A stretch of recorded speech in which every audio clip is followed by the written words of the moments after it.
누가복음 15장 11절에서 32절까지 말씀입니다.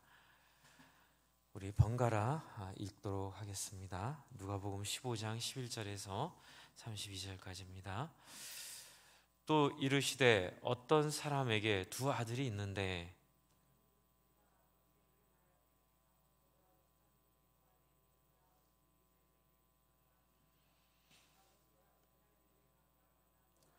그 후 며칠이 안 되어 둘째 아들이 재물을 다 모아가지고 먼 나라에 가 거기서 허랑방탕하여 그 재산을 낭비하더니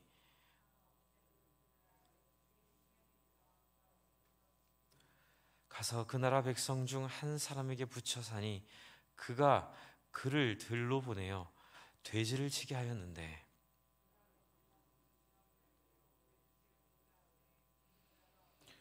이에 스스로 돌이켜 이르되 내 아버지에게는 양식의 풍족한 품꾼이 얼마나 많은가. 나는 여기서 줄여 죽는구나.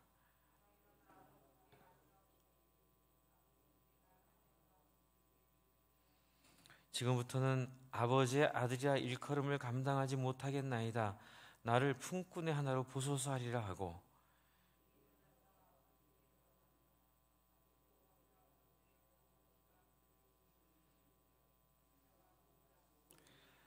아들이 이르되 아버지 내가 하늘과 아버지께 죄를 지었사오니 지금부터는 아버지의 아들이라 일컬음을 감당하지 못하겠나이다 하나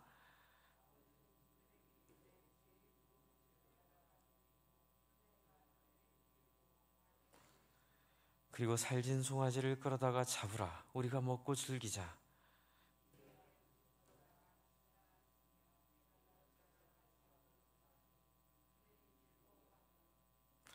맏아들은 밭에 있다가 돌아와 집에 가까이 왔을 때에 풍악과 춤추는 소리를 듣고 대답하되 당신의 동생이 돌아왔음에 당신의 아버지가 건강한 그를 다시 맞아들이게 되므로 인하여 살진 송아지를 잡았나이다 하니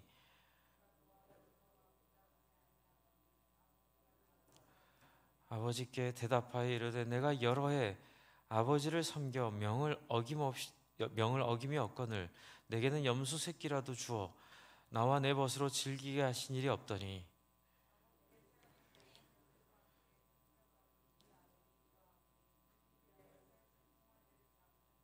아버지가 이르되 예 너는 항상 나와 함께 있으니 내 것이다 내 것이로되 이는 내 동생은 죽었다가 살아났으며 내가 잃었다가 얻었기로 우리가 즐거워하고 기뻐하는 것이 마땅하니라 하다. 아멘. 네, 오늘 말씀은 계속 이어지는 예수님의 비유의 말씀입니다.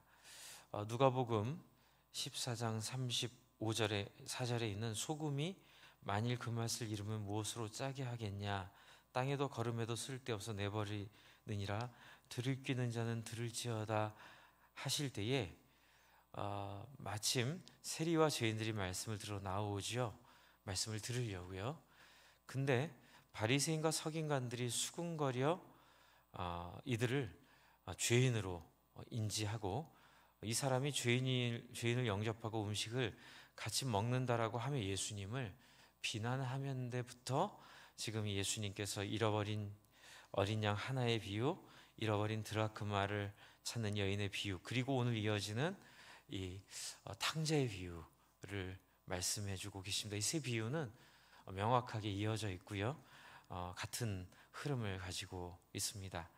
그래서 이 탕자의 비유 안에 등장하는 이 두 아들이 있는데요, 한 아들은 둘째죠. 이 둘째가 먼저 나옵니다. 이 둘째의 모습은 어떻습니까? 세상에 이런 그렇죠? 못된 자식이 있나 이렇게 말할 수 있을 정도로 유대인들의 눈으로 봤을 때 해서는 안 될 일을 한 자식이에요. 어떤 일을 했냐면요, 아버지가 살아있는데 아버지가 줄 유산을 달라고 했던 것, 그것은 굉장히 아버지의 명예를 더럽히고 아버지를 도전하는 행위로 인식이 된다 하더라고요.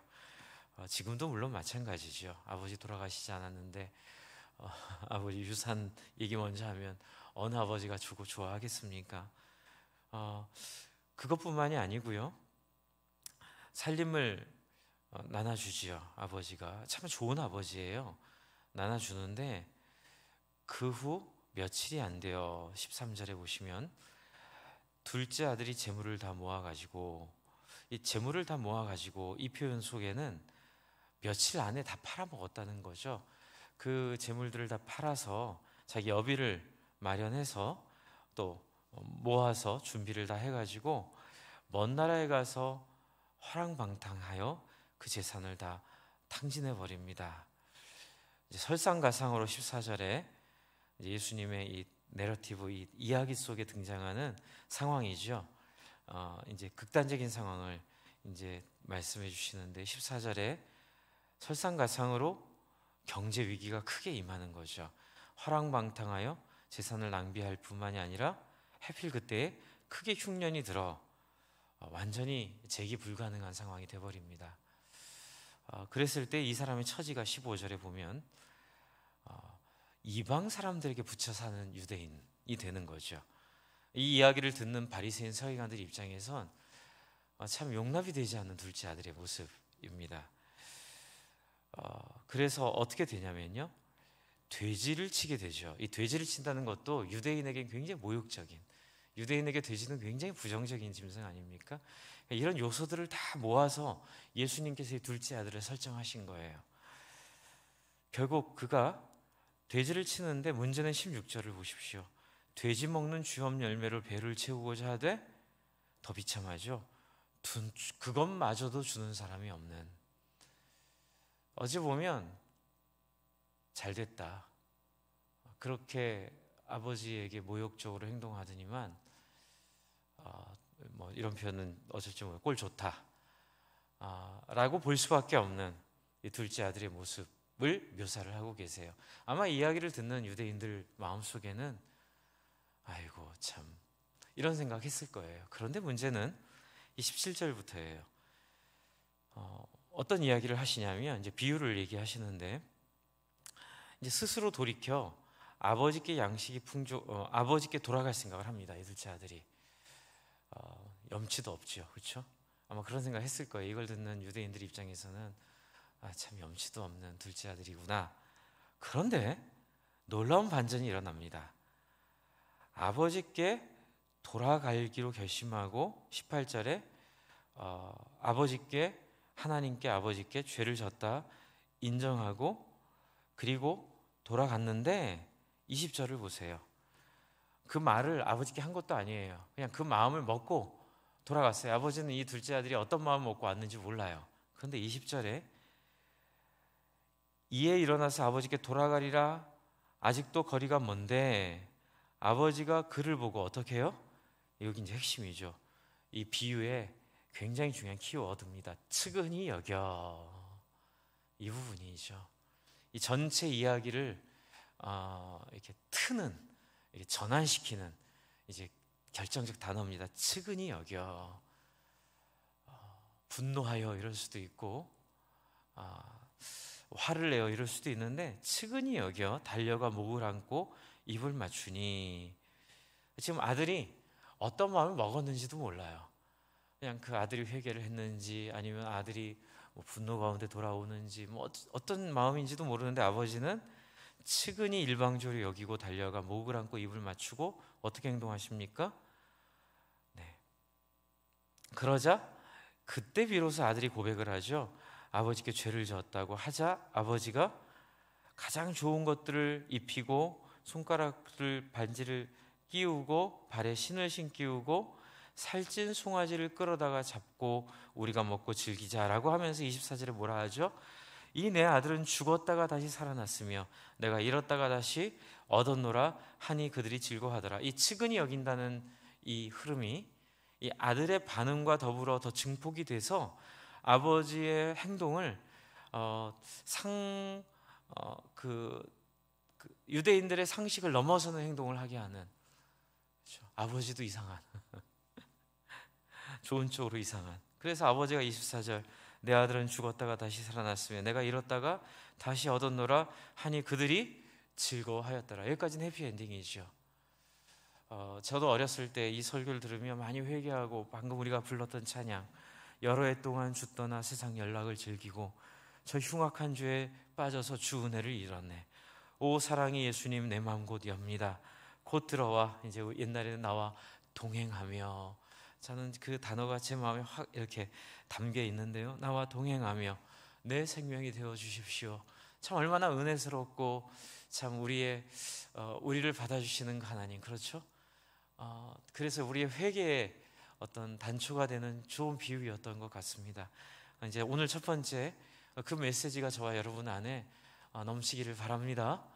아버지는 이 아들이 회개했는지도 모르는 상태에서 측은히 여겨 달려 나오시죠. 그 하나님의 사랑, 그 하나님의 받아주심, 그 하나님의 은혜. 그렇죠. 저희가 살아갈 때 늘 잘합니까? 늘 못할 뿐만이 아니라 하나님 앞에 해서는 안 될 행동도 많이 하죠. 그런데도 하나님의 마음은 예수님의 비유에서처럼 정말 우리를 측은히 여기시는 거죠. 이제 거기에 우리가 회개하려고 마음 먹었던 마음이 부딪히고 하나 되어서 놀라운 시너지를 얻게 되죠. 하나님의 전적인 긍휼 앞에 우리는 엎드릴 수밖에 없습니다. 하나님 앞에 우리는 회개할 수밖에 없습니다. 안 그래도 회개하려고 그랬는데 이 이야기를 또 어떤 분은 이렇게 설명을 하시더라고요. 먼 나라에서 완전히 망한 그 아들이 아버지께 돌아갈 생각을 어떻게 했을까? 그것은 바로 평소에 아버지가 보여주었던 그 긍휼함을 의지할 수밖에 없는 그 모습을 이미 이 작은 아들은 알고 있었다는 거죠.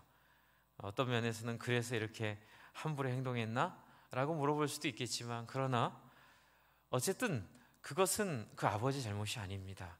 아버지는 너그러우시고 아버지는 풍성하시고 그것을 잘못 이해하고 잘못 사용한 둘째 아들의 죄이죠. 그럼에도 불구하고 결국 그 긍휼이 이 아들을 살리는 능력이 됩니다. 여러분, 저와 여러분 안에 하나님의 사랑을 이렇게 우리가 만용할 수도 있고 잘못 이용할 수도 있는 두려움을 벗어내기를 바랍니다. 네, 마음껏 하나님의 사랑을 누리기를 바랍니다. 여러분, 우리가 이용하는 것처럼 보였어도 그게 하나님의 긍휼이고 사랑입니다. 그 끝까지 우리를 받아주시는 사랑 앞에 여러분, 이용한 것처럼 보여도 괜찮습니다. 나가십시오. 그리고 하나님 품에 안기십시오.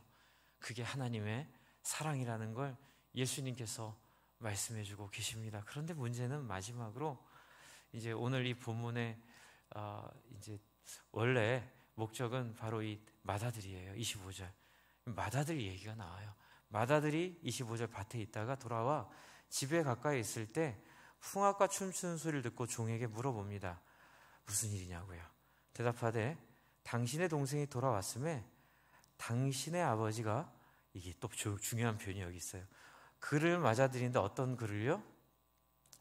건강한 그를 맞아들였다, 이렇게 얘기를 하죠. 여기에 이 큰 아들의 선택이 있습니다. 동생이 돌아왔는데 어떻게 돌아왔어요? 다행히 건강하게 돌아왔어요. 이 정도 되면 어떻게 해야 됩니까? 그래? 내 동생이 살아왔다고? 건강하게 왔다고?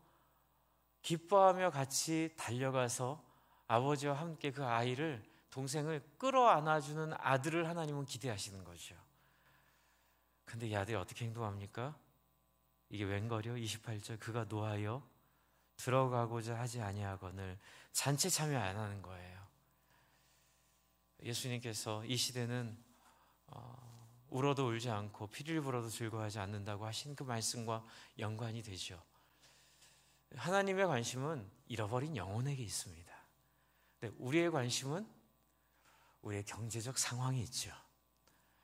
하나님의 관심은 한 영혼의 회복에 있습니다.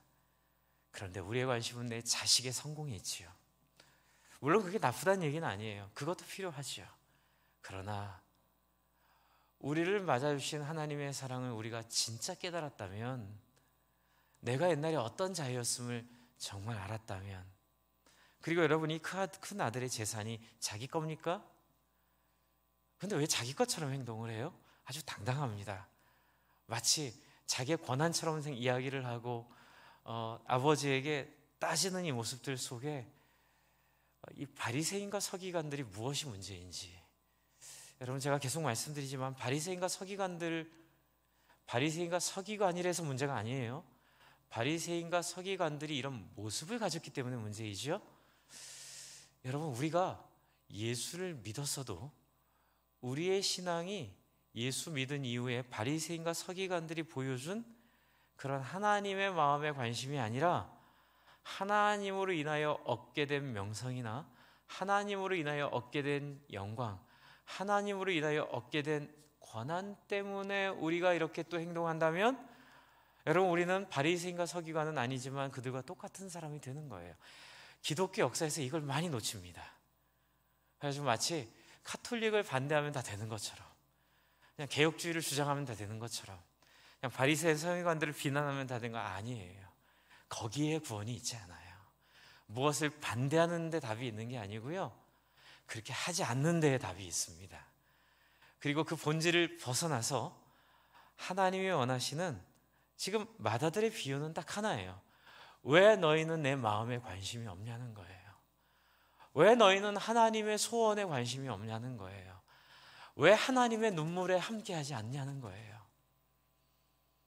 신앙을 통하여 구원받고 우리가 둘째 아들처럼 그 하나님의 긍휼을 얻은 이상, 우리는 이제는 우리의 것을 주장하지 말고 하나님의 눈물에 우리의 눈물이 있고 아버지의 마음에 내 마음이 있고, 그래서 내가 좀 덜 받더라도 우리의 목표가 하나님으로부터 받은, 한번 이 세상 잘 먹고 잘 살았다라는, 아이고 재밌게 잘 살다 가네, 이런 것이 아니라 우리가 이 땅에서 경험하기 원하는 건 하나님의 마음을 통하여 우리가 아버지의 마음으로 살아가는 삶 아니겠습니까? 그래서 더 중요한 것이 영혼 구원이고, 더 중요한 것이 사람을 공감하는 것이고, 사람을 사랑하는 것이고, 사람을 살리기 원하는 아버지의 마음에 우리가 함께 나아가는 것. 그래서 아버지가 이렇게 얘기하시죠. 31절, 아버지가 이르되 예 너는 항상 나와 함께 있으니 내 것이 다 내 것이로되 뭐 이렇게 욕심이 많냐. 그리고 뭐라 그러시죠? 32절, 이 내 동생은 죽었다가 살아났으며 내가 잃었다가 얻었기로 우리가 즐거워하고 기뻐하는 것이 마땅하다 하니라. 여러분, 이 신앙의 가장 결정적 자리는 긍휼의 자리예요. 긍휼을 경험하는 저와 여러분 되시기를 바랍니다. 이 하나님의 마음에 함께 동참하는 우리가 되기를 바랍니다. 그래서 제가 늘 말씀드리는 것처럼 하나님의 소원, 하나님의 마음, 그것은 바로 사람의 존엄을